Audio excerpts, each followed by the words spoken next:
Beauty cinema చూసేసిన bro. ఒక్క మాటలో చెప్పాలి అంటే అద్దిరిపోయింది బ్రో. ప్రతి పేరెంట్, ప్రతి పర్సన్ ఖచ్చితంగా చూడవలసిన సినిమా ఇది. ఈ సినిమా డైరెక్టర్ జేఎస్ఎస్ వర్ధన్ గారు. ఆయన డెబ్యూ సినిమా అనుకుంటా.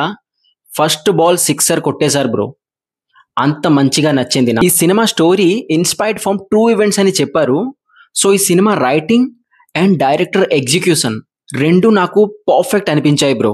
మ్యూజిక్ కంపోజర్ విజయ్ బుల్గనిన్ గారు ఈ సినిమాకి మ్యూజిక్ ఇచ్చారు. ఈ సినిమాలో ఉన్న ప్రతి సాంగ్ అండ్ బ్యాక్గ్రౌండ్ మ్యూజిక్ నాకైతే చాలా బాగా నచ్చింది. అంత కనెక్ట్ అయ్యా నేను. స్పెషల్లీ కన్నమ్మ కన్నమ్మ సాంగ్ అయితే ఇంకా నా మైండ్ లో లూప్ అవుతూనే ఉంది. సినిమా ప్లాట్ అయితే ప్రెసెంట్ జనరేషన్ కి చాలా రిలేటబుల్ బ్రో. కట్ చేస్తే ఒక మధ్య తరగతి ఫ్యామిలీ. ఆ ఫ్యామిలీలో ఉండేది అమ్మ, నాన్న, పెద్ద కూతురు, చిన్న అబ్బాయి. సో అమ్మాయి పేరు వచ్చేసి Alekhya, which is played by నిలాకి పాత్ర. అండ్ ఫాదర్ పేరు Narayana, which is played by legendary actor Naresh గారు.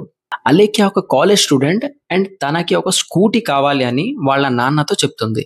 కానీ వాళ్ళ నాన్న ఒక క్యాబ్ డ్రైవర్, కూతురికి స్కూటీ కొనిపించే అంతగా సంపాదించట్లేదు. బట్ నారాయణ గారు తన కూతురు బర్త్డేకి ఎలాగో అలా తన కూతురికి స్కూటీ ఇప్పించాలి అని ఒక మిడిల్ క్లాస్ నాన్న పడే తపన ఈ సినిమాలో చాలా బాగా చూపించారు.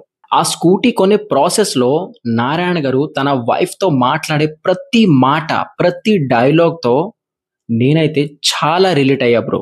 బింకి మిడిల్ క్లాస్ ఫ్యామిలీ చాలా కష్టపడి తన అమ్మాయి కోసం స్కూటీ కొంటే అదేమో నాన్న తిరిగి ఒక స్ట్రేంజర్ తో ప్రేమలో పడుతుంది.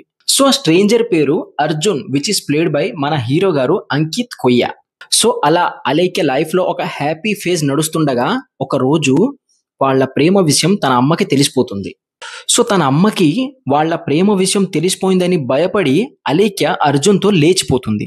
సో అలేఖ్య లేచిపోయాక తనతో ఏం జరిగింది, తన పేరెంట్స్ ఎంత సఫర్ అయి ఉంటారో, అలేఖ్య హెర్ సెల్ఫ్ ఎంత సఫర్ అయి ఉంటుందో, అలేఖ్య ఫాదర్ తన్ని వెతుకుతున్న ప్రాసెస్ లో ఎంత ఫేస్ చేశారో, అలేఖ్య ఎలాంటి పరిస్థితుల్లో దొరికింది, అస్సలు దొరికిందా లేదా, అర్జున్ ఏమయ్యాడు, ఇవన్నీ మీరు తెలుసుకోవాలి అంటే ఖచ్చితంగా సినిమా అయితే చూడాలి. సో ఇప్పుడు ఈ సినిమాలో పాజిటివ్స్ మాట్లాడితే సినిమా అయితే చాలా అంటే చాలా రిలేటబుల్. అంటే సినిమా ఎంత రిలేటబుల్ గా ఉంటుంది అంటే ఆ అమ్మాయికి నువ్వే నాన్నలా, లేదా ఫ్యూచర్లో నాకు కూడా అమ్మాయి అయితే నా పరిస్థితి కూడా ఇంతేనా అని చాలా బాధపడతావు బ్రో. నరేష్ గారు స్క్రీన్ పై కనపడే ప్రతిసారి నాకైతే ఏడుపు వచ్చింది బ్రో. అండ్ నరేష్ గారే కాదు, ఈ సినిమాకి హీరో అయినా అండ్ ప్రతి క్యారెక్టర్ పర్ఫెక్ట్లీ ఫిట్ అయ్యారు బ్రో. అండ్ ఇంకో పాజిటివ్, ఈ సినిమా సాంగ్స్ అండ్ బీజిఎం నాకైతే చాలా బాగా నచ్చాయి. అండ్ నెగటివ్ లో చెప్తే సినిమా స్క్రీన్ ప్లే. నాకు స్క్రీన్ ప్లే కాస్త లాగింగ్ గా అనిపించింది. అంటే అక్కడక్కడ కాస్త ట్రిమ్ చేయొచ్చు. ఇఫ్ అట్లా చేసుంటే సినిమా ఇంకా మంచిగా అనిపించేది. అండ్ ఇంకో నెగటివ్ లో చెప్తే, అంటే అది నెగటివ్ కాకపోవచ్చు, నాకు అట్లా అనిపించింది, హీరోయిన్ భాష.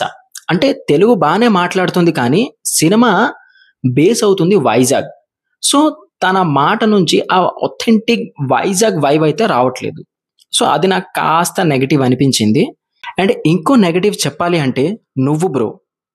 అంటే ఎందుకు థియేటర్కి వెళ్ళట్లేదు, ఎందుకు ఇంత మంచి సినిమాని కూడా ఓటీటీలోనే చూద్దామని పట్టుపట్టి కూర్చున్నావు? రా బ్రో, థియేటర్కి వచ్చి చూడు.